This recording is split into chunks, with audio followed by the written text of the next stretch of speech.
नमस्ते। हम पंडित जीवन महादेव आप सब लोग के स्वागत करत हैं। श्रोतागण, आज हम आप लोग से एगो विषय पर बात करब जा जेके बोलिया सा सुख। दुनिया में कौन ऐसा आदमी बाटे जौन सुख नहीं चाहेला। खाली मनुष्य ही नहीं, पशु पक्षी कीड़ा मकोड़ा चूहा मांगूस सब जितना जीव जंतु बाटे सब कोई सुखी से रहे के खुशी रहन जा। कोई आदमी ने बोला या प्रार्थना करेला कि भगवान हमार सुख दूर कर दा, कोई नहीं बोला। या कोई बोली भगवान बहुत सुख बाटे हमार सुख तनी घटा दा, नहीं। जब सुख रहता बोल सब भगवान से भगवान और थोड़ा सुख मिला दे हमके ना। हमने प्रार्थना करिया सर, सर्वे भवन्तु सुखिनः सर्वे सन्तु निरामया। ने भगवान सब कोई के सुखी कर दे। भगवान देखो, सुखी होवे के बहुत से विद्वान ऋषि मुनि लोग बहुत से पुस्तक ग्रंथ आदि लिखले हवन जा। इस सब आदमी के सुखी होवे के उपाय बतावल गइल बाटे। हमनी के जीवन में एगो डायरी जैसा बाटे। मान लो हमके जीवन ही एगो डायरी है और ई डायरी में केवल 3 गो पन्ना बाटे। पहला और अंतिम पन्ना ये भगवान बनावेला और बीच वाला एगो पन्ना ये हमनी और आप लोग के बनावे के है। जैसन हमने कर्म करब जा, ध्यान रह, कर्म हाथ पाँव से होवेला,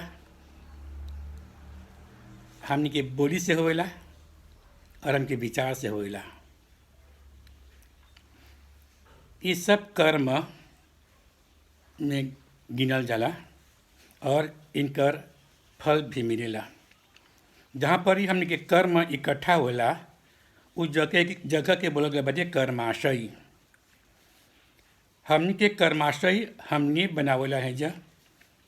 और जो अंतिम पृष्ठ है वो भगवान ए प्रकार से उपसंहार हमें सब कर्म के गजिता के रूप में वो देवेलन।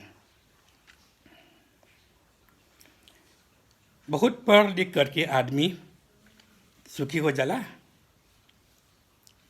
आजकल बहुत से लोग अपन लड़का लोग के पढ़ा लिखा करके बड़ा बड़ा डिग्री मिलावट बन जा ताकि लड़का के अच्छा काम मिली और सुख से उसका जीवन चली। फिर भी देखी ना सर, उतना सुख नहीं आवेला, नहीं मिलेला। एक बहुत से कारण है। बहुत से लोग माने लन जा कि धन दौलत मिल जाते सुखी हो जाब से, बहुत पैसा चलाई लुत्फी निकल जाए तो सुखी हो जाब से। वास्तव में ये बात नहीं है। हम लोग के जीवन में कभी कभी हम लोग अपन मर्यादा से हट कर जिला सर। एक बात यह है, अगर आप अपन मर्यादा से हट करके जीवा तो आपके जीवन में सुख से बदले दुख अबे करी। देखे एगो आदमी गाड़ी चलावत है। अगर गाड़ी चलावे के जो डिसिप्लिन बाटे, मर्यादा बाटे, वो मर्यादा से हट कर चलाई। जैसे जहाँ पर ये 60 किलोमीटर चाहे चले के तो 80 चलावत है, 100 किलोमीटर चलावत है तो हो सकेला दुर्घटना कर दी या पुलिस ओके पकड़ लियन। तो इस तरह सरकार भी आपके सुखी होवे के लिए बहुत से संविधान बनैले बाटे ताकि आप दुर्घटना भी नहीं करबा और बचते बचाते अपन गाड़ी चलेबा। हमें सब कोई के 3 अवस्था बदे।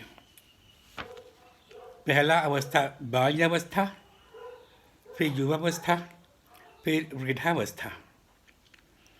तीनों अवस्था मिल करके हमके जीवन बनावेला।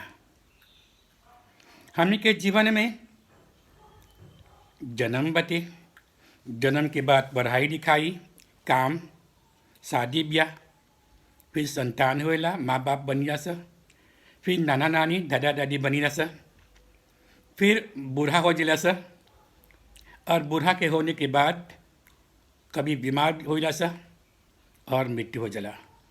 ये हमने के जीवन के एगो दृष्टांत है, एगो रूप है, एगो चित्र है कि इस सब कदम पर चल करके हम लोग के जीवन बनेला। आप लोग सुनने वजह पंडित पंडिता लोग बोले वजह 3 प्रकार के दुख, आदि दैविक, आदि भौतिक, आदि आध्यात्मिक। 3 प्रकार के दुख से बचे खातिर हम लोग प्रार्थना करिए सर। लेकिन आदि दैविक में सुख भी बाटे, आदि भौतिक में सुख भी बाटे, आध्यात्मिक में भी सुख बाटे, कहीं दुख ही नहीं बाटे। और सुख से वंचित हमने काहे हुआ सर, एगो कारण बाटे जिके बोले सा क्रोध। क्रोध एगो ऐसा जहर है कि आदमी के उम्र घटावेला, आदमी के उम्र कम करेला। अगर आदमी क्रोध करी तो क्रोध से ओकर बीपी बढ़ जाला, बीपी बढ़ जाता हो सकेला अटैक भी हो जाए, तो हानि में हानि हो, कर नुकसान होवेला। देखो हम लोग सीता माँ के पूजा करिया सा, सीता जयंती मनाइला सा। जानते हो सीता माता कितना दुख सहले रहना अपन जीवन में।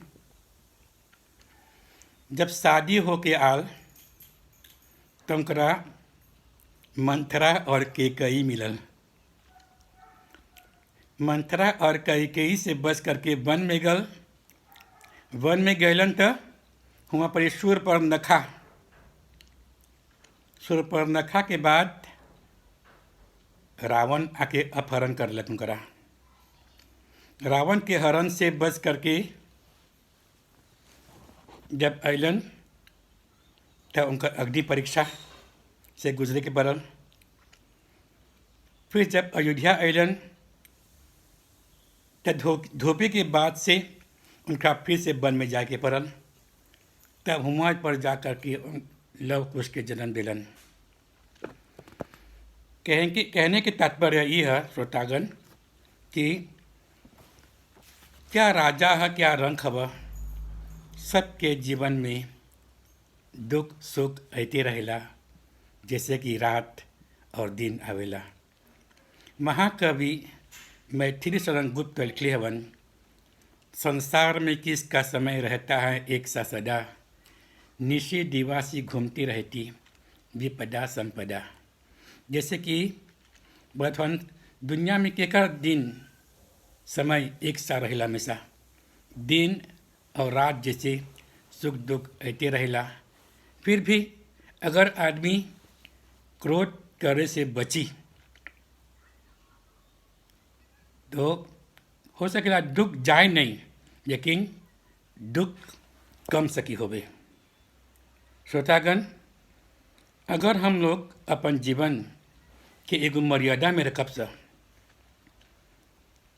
चलो हम लोग कसम खाप सा कि हमेशा मुस्कुराब सा, हंसब सा, दूसर के हंसाब सा, इससे आदमी के क्रोध भी शांत हो जाला। क्रोध को शांत करे खातिर कोई आदमी तोहर पर क्रोध करी, अगर सामने मुस्कुरा देना, देखो अगर क्रोध ठंडा हो जाला। आप लोग के ध्यान के लिए बहुत धन्यवाद। इति ओम शाम।